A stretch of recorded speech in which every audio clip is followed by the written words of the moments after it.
शेफाली जरीवाला, के और पुनीत राजकुमार ये तीनों नाम कहीं ना कहीं एक एंटरटेनमेंट इंडस्ट्री से जुड़े हुए हैं, लेकिन इनमें कॉमन क्या है? कॉमन ये है कि इनको अर्ली हार्ट अटैक हुआ और इनकी डेथ हो गई। एक शॉकिंग फैक्ट पता चला है कि दुनिया में सिर्फ 20-25% पॉपुलेशन साउथ एशियंस की है, लेकिन जब बात होती है हार्ट प्रॉब्लम की तो वो पॉपुलेशन जो है वो लगभग 60% हो जाती है। यानी सबसे ज़्यादा हार्ट अटैक उस 60% में होता है जो 20-25% ही है। साउथ एशिया में सबसे ज़्यादा डरावनी बात ये है कि हार्ट अटैक सिर्फ 60 साल के लोगों को नहीं हो रहा है। ये एक ओल्ड एज डिजीज़ जो पहले थी वो अब जो है वो यंग लोगों में भी बहुत ज़्यादा हो रही है। तो ये क्यों हो रही है, आज हम उस टॉपिक पे बात करेंगे। नमस्कार मित्रों, मेरा नाम डॉक्टर अभिषेक कृष्णा है। मैं हेल्थ केयर वीडियो बनाता रहता हूँ। I am a qualified dentist. तो चलिए शुरू करते हैं। पार्ट 1 में हम लोग देखते हैं कि इंडिया में हार्ट अटैक इतना कॉमन क्यों होता जा रहा है। सबसे पहला मिथ क्लियर करते हैं। मिथ ये हार्ट अटैक सिर्फ मोटापे की वजह से होता है। हम इंडियंस में आपने बहुत सारे लोगों को देखा होगा कि ऊपर से बहुत थिन होते हैं, देन अगेन वो उनके हार्ट की प्रॉब्लम तो है ही है, साथ में उनको बीपी की और शुगर की प्रॉब्लम है। तो एक फैट होता है जो ऊपर से दिखाई देता है, एक फैट होता है जो कि विसरल होता है, जो आपके अंदर होता है। तो थिन आउटसाइड एंड मोटा इनसाइड, ये एक प्रॉब्लम है बहुत बड़ी जो हम नहीं समझ पाते हैं, और ये बेली फैट होता है जिसकी वजह से ये प्रॉब्लम हो रही है। और साथ में रिसर्च के अकॉर्डिंग डायबिटीज़ इसमें इन लोगों में जल्दी हो रही है, मतलब हम सब लोगों में कोलेस्ट्रॉल अबनॉर्मलिटी ज़्यादा होती है, और हार्ट अटैक 5-10 साल पहले ही जो है वो हो जाता है वेस्टर्न पॉपुलेशन के मुकाबले हम लोगों को, हम इंडियंस को या साउथ एशियंस को।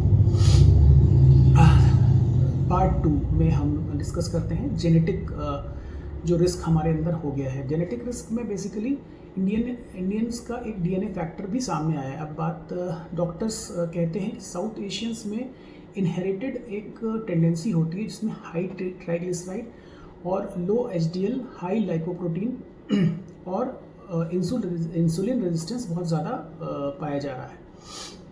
नॉर्मल जो कोलेस्ट्रॉल की रिपोर्ट होती है उसके बाद भी इंडियंस में हार्ट अटैक हो रहा है। इसका बेसिक रीज़न जो है, अगर आपके फैमिली हिस्ट्री में आपके पापा, दादा, चाचा या आपके सिबलिंग्स में हो चुका है तो रिस्क आपका ऑटोमेटिकली बढ़ जाता है। अब बात करते हैं हम लोग इंडियन डाइट की।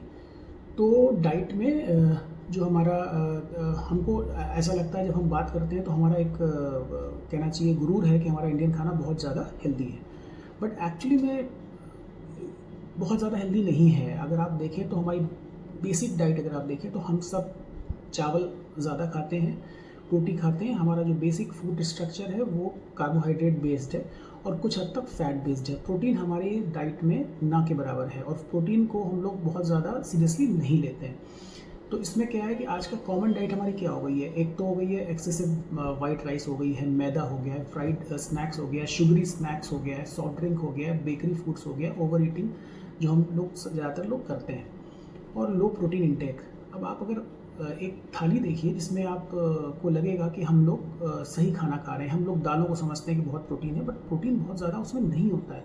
कहीं ना कहीं हमको प्रोटीन का सोर्स ढूंढना चाहिए अपने बेसिक डाइट में। अगर आप पैसे स्पेंड कर सकते हैं तो आप सप्लीमेंट ले लीजिए, और अगर आपको सप्लीमेंट नहीं समझ में आता है तो बेसिक डाइट में, हर डाइट में यानी ब्रेकफास्ट में भी थोड़ा सा प्रोटीन, और हर डाइट में आपको प्रोटीन लेना चाहिए जिससे आपको प्रोटीन की रिक्वायरमेंट आपकी पूरी हो जाए। मैंने पहले भी अपनी वीडियोस में ये बताया है कि प्रोटीन जो होता है वो पर केजी बॉडी वेट जो कि WHO रिकमेंडेड है, यानी कि 75 किलो में 75 ग्राम प्रोटीन तो मिनिमम होना चाहिए। 1.2 है तो और अच्छा, और अगर आप वर्कआउट करते हैं तो ये 2 तक जा सकता है, ठीक है। और स्ट्रेस के ऊपर बात करते हैं। अच्छा, स्ट्रेस क्या है? स्ट्रेस तो आजकल बहुत ज़्यादा है ही है, ये तो हम सब के जीवन में है। अब इसमें क्या है, लॉन्ग वर्किंग आवर्स होते हैं हमारे, नाइट शिफ्ट होती है, स्लीप हम लोग डिप्राइव्ड होते हैं स्लीप के, कांस्टेंट फ़ोन यूज़ तो हम सब लोग करते हैं, कैरियर प्रेशर सबको है, फाइनेंशियल प्रेशर भी रहता है, तो ये इससे ज़्यादा बचा नहीं जा सकता है। और क्रॉनिक इसमें क्या है कि आपका ब्लड प्रेशर इसमें बढ़ेगा ही बढ़ेगा। क्रॉनिक इन्फ्लेमेशन आजकल अगर आप टेस्ट कराएंगे इन्फ्लेमेशन का तो आपको मिलेगा ही मिलेगा। इससे आपकी आर्टरीज जो है वो डैमेज होती है, और आर्टरीज डैमेज होंगी तो फिर वो भी हार्ट अटैक का रिस्क हमेशा बढ़ा देती है। और आजकल जिम कल्चर बहुत चल रहा है, तो एक डेंजरस ट्रेंड है, लोग फिट सिर्फ दिखना चाहते हैं, लेकिन उसके साथ पे वो स्मोकिंग भी कर रहे हैं, वो ड्रिंकिंग भी कर रहे हैं, वीकेंड्स पे पार्टीज़ भी हो रही हैं, सब कुछ हो रहा है। बस उनको क्या है, फिट दिखना है, उनको बॉडी बनानी है, उनको मसल्स दिखनी चाहिए, बट अंदर से क्या हो रहा है, और साथ में उसके जो कुछ लोग हैं वो तो और भी ज़्यादा आगे चले जाते हैं। तो वो जनरली क्या होता है, क्या ले रहे हैं, वो ऊपर से कुछ दवाइयाँ ले लेते हैं, जो कि बहुत ईज़िली हम लोग, हमारे इंडिया में सब कुछ बहुत ईज़िली मिल जाता है। और जो हमारे जिम ट्रेनर्स हैं वो भी दे देते हैं कि भैया बहुत जल्दी सबको बॉडी चाहिए, 6 महीने में एकदम उनको अर्नोल्ड श्वार्ज़नेगर बनना है, तो ये दे दिया। तो वो सब तो है ही है, वो भी एक रीज़न बहुत बड़ा है जिसकी वजह से ये सब हो रहा है। और स्टेरॉइड का भी बहुत ज़्यादा ओवर यूज़ हो रहा है जिम्स में। तो फिट रहिए और दिखिए भी, आप रहेंगे तो दिखेंगे भी, ज़रूरी नहीं है कि इतनी ज़्यादा मसल्स हों आपके। तो वो एक बहुत बड़ा एक ऑब्सेशन बन गया है। अच्छा, कुछ वार्निंग साइंस हैं जो कि आपको बिल्कुल इग्नोर नहीं करने हैं। साइन हार्ट अटैक एक दिन में नहीं होता है, 2 दिन में नहीं होता है, वो सालों तक चलने वाली प्रक्रिया है, वो एक दिन जाके बम की तरफ फट जाती है। तो अगर कुछ वार्निंग साइंस हैं, जैसे कि आपका चेस्ट टाइटनेस हो गया, वॉकिंग, अगर ब्रेथलेसनेस हो रही है, लेफ्ट आर्म में पेन हो रहा है, जॉ पेन हो रहा है, सडन स्वेटिंग हो रही है, अनयूजुअल फटीग आपको महसूस हो रही है, या थोड़ी सी डिजीनेस हो रही है, लाइट हेडनेस हो रहा है, ठीक है, तो वो अगर ये सब चीज़ें हो रही हैं, और अगर आपको डायबिटीज़ है, तो फिर आपके सिम्टम्स साइलेंट भी हो सकते हैं, क्योंकि डायबिटीज़ में सिम्टम्स नहीं होते हैं, पेन भी नहीं होता है कई बार आदमी को, और वो हार्ट अटैक हो जाता है उसको और पता भी नहीं लगता है। तो इसके लिए सिर्फ एक ही उपाय है कि रेगुलर स्क्रीनिंग कराई जाए। और अब इसको हम प्रिवेंट कैसे कर सकते हैं? प्रिवेंट करने का केवल एक ही तरीका है। एक, फर्स्ट, एक्सरसाइज आपको डेली करनी है, और कम से कम हफ्ते में 4 या 5 दिन तो आप एटलीस्ट करें।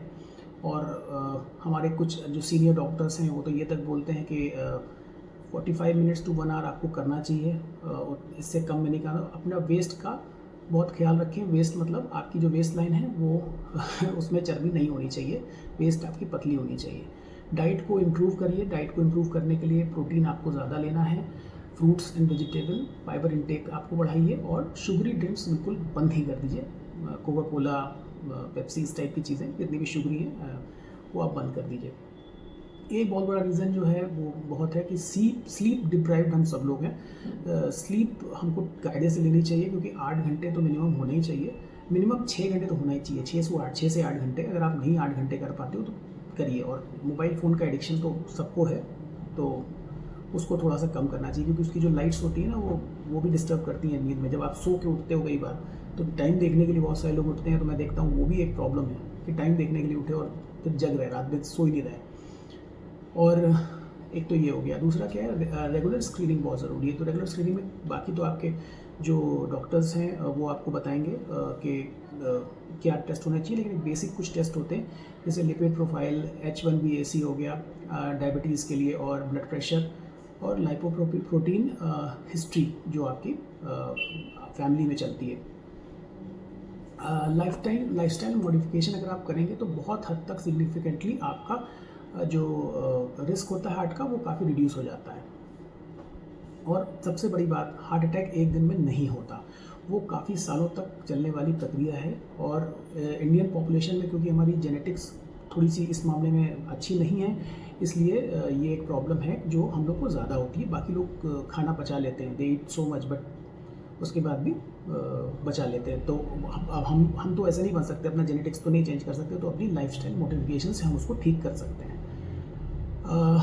तो चलिए फ्रेंड्स, अगर आपको ये वीडियो इन्फॉर्मेटिव लगी हो तो प्लीज़ मेरे चैनल को लाइक और सब्सक्राइब करिए, और अपने फैमिली में भी इसको शेयर करिए, ताकि इस वैल्यूएबल इन्फॉर्मेशन को लोगों तक पहुंचाइए और पुण्य कमाइए। तो इसी के साथ हम मिलते हैं नेक्स्ट किसी वीडियो में, और नमस्कार, थैंक यू।